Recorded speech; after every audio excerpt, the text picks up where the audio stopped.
చిరంజీవి గారు youngest sister. Yeah, so అంటే I love the experience. అంటే షూట్ అయిపోయింది మీ పార్ట్ లేదు అవ్వలేదు, ఇంకా ఒక సాంగ్ ఉంది. సో సార్తో కలిపి 3 songs ఉన్నాయి మూవీలో. సో మీరు కూడా ఇన్వాల్వ్. యా, నేను కూడా ఇన్వాల్వ్. సో లాస్ట్ సాంగ్ ఒకటి, షూటింగ్ ఒకటి.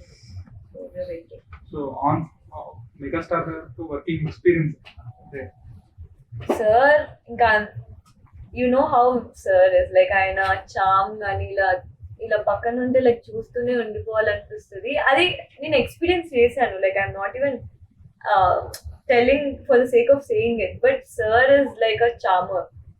ఆయన ఇలా స్టెప్ చెప్పగానే ఇలా చేసేస్తున్నారు అనమాట. మేమందరం షాక్ అయిపోయాం, లైక్ వాట్, ఇలా ఎలా చేయగలుగుతారు అని.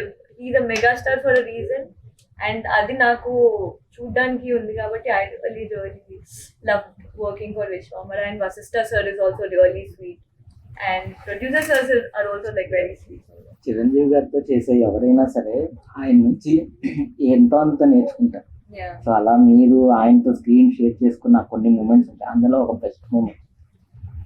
అది ఆయన ఏదైనా కానీ ఇలా చిటికెలో చేసేస్తారనమాట. ఏ సీన్ అయినా కానీ ఇమోషన్ ఇప్పుడు ఎమోషనల్ సీన్ ఉంది, అది వినగానే హిల్ జస్ట్ యాక్టెడ్.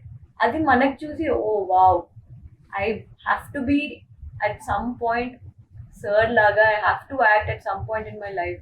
అండ్ ఆ ఇన్స్పిరేషన్ వచ్చింది నాకు ఈ మూవీ దగ్గర నుంచి అండి. ఆ సార్కి ఉండే రెస్పెక్ట్ కానీ, సార్ వస్తే like how people around act. So నాకు నా లైఫ్లో like I want something like that. అది మన టాలెంట్తోనే వస్తుంది. And sir is a very very amazing example కి యాక్టింగ్ టాలెంట్ ఉంటే you can prove the world wrong.